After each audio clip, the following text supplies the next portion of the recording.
ഉൽപ്പത്തി പുസ്തകം. ഉൽപ്പത്തി എന്ന പേരിൻ്റെ അർത്ഥം ഉത്ഭവം എന്നാണ്. പ്രപഞ്ചത്തിൻ്റെ സൃഷ്ടിപ്പ്, മനുഷ്യവർഗത്തിൻ്റെ ഉത്ഭവം, ലോകത്തിൽ പാപത്തിൻ്റെയും കഷ്ടതയുടെയും ആരംഭം, ദൈവം മനുഷ്യവർഗത്തോട് ഇടപെടുന്ന വിധം എന്നിവയെക്കുറിച്ചെല്ലാം ഈ പുസ്തകം പ്രതിപാദിക്കുന്നു. ആദാം മുതൽ മനുഷ്യവർഗത്തെക്കുറിച്ചുള്ള വിവരണങ്ങളും അബ്രഹാം, ഇസ്ഹാക്ക്, യാക്കോബിൻ്റെ മക്കൾ എന്നിവരെക്കുറിച്ചുള്ള വിശദീകരണങ്ങളും ഇതിലടങ്ങിയിരിക്കുന്നു. ഉൽപ്പത്തി പുസ്തകം 1-ാം അധ്യായം. ആദിയിൽ ദൈവം ആകാശവും ഭൂമിയും സൃഷ്ടിച്ചു. ഭൂമി പാഴായും ശൂന്യമായും ഇരുന്നു. ആഴത്തിന്മീതെ ഇരുളുണ്ടായിരുന്നു. ദൈവത്തിൻ്റെ ആത്മാവ് വെള്ളത്തിന്മീതെ പരിവർത്തിച്ചു കൊണ്ടിരുന്നു. വെളിച്ചമുണ്ടാകട്ടെ എന്ന് ദൈവം കൽപ്പിച്ചു. വെളിച്ചമുണ്ടായി. വെളിച്ചം നല്ലത് എന്ന് ദൈവം കണ്ടു. ദൈവം വെളിച്ചവും ഇരുളും തമ്മിൽ വേർപിരിച്ചു. ദൈവം വെളിച്ചത്തിന് പകലെന്നും ഇരുളിന് രാത്രിയെന്നും പേരിട്ടു. സന്ധ്യയായി ഉഷസ്സുമായി 1-ാം ദിവസം. ദൈവം വെള്ളങ്ങളുടെ മധ്യേ ഒരു വിധാനമുണ്ടാകട്ടെ, അത് വെള്ളത്തിനും തമ്മിൽ വേർപിരിവായിരിക്കട്ടെ എന്ന് കൽപ്പിച്ചു.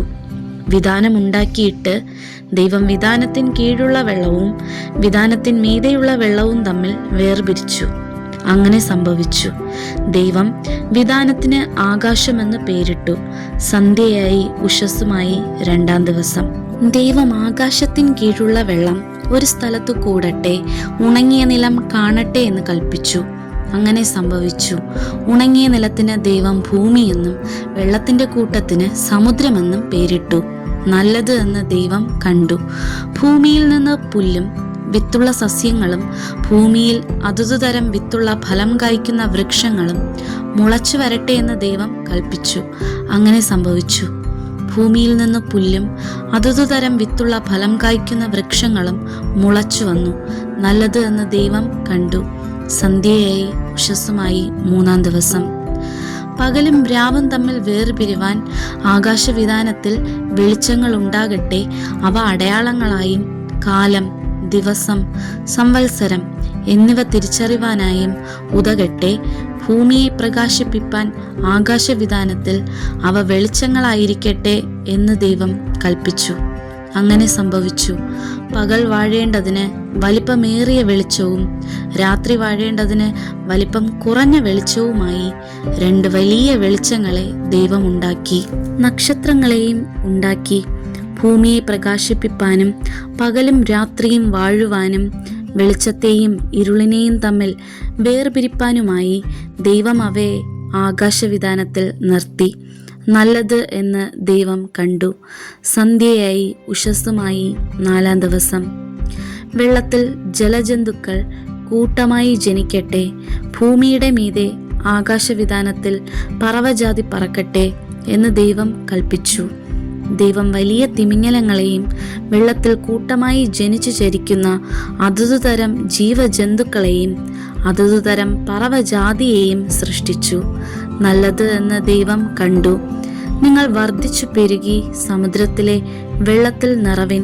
പറവജാതി ഭൂമിയിൽ പെരുകട്ടെ എന്ന് കൽപ്പിച്ച് ദൈവം അവയെ അനുഗ്രഹിച്ചു.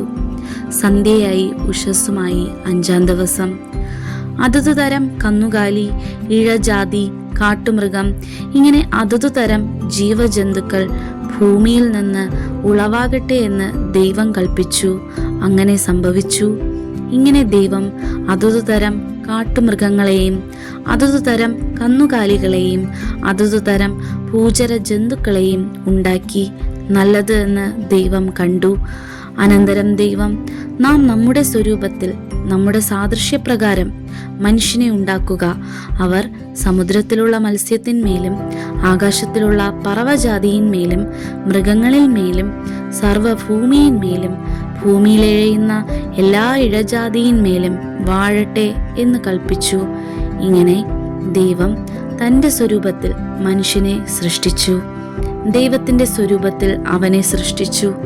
ആണും പെണ്ണുമായി അവരെ സൃഷ്ടിച്ചു. ദൈവം അവരെ അനുഗ്രഹിച്ചു.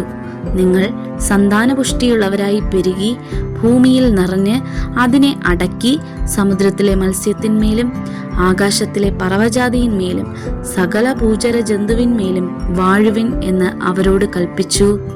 ഭൂമിയിലെങ്ങും വിത്തുള്ള സസ്യങ്ങളും വൃക്ഷത്തിൻ്റെ വിത്തുള്ള ഫലം കായ്ക്കുന്ന സകല വൃക്ഷങ്ങളും ഇതാ ഞാൻ നിങ്ങൾക്ക് തന്നിരിക്കുന്നു. അവ നിങ്ങൾക്ക് ആഹാരമായിരിക്കട്ടെ.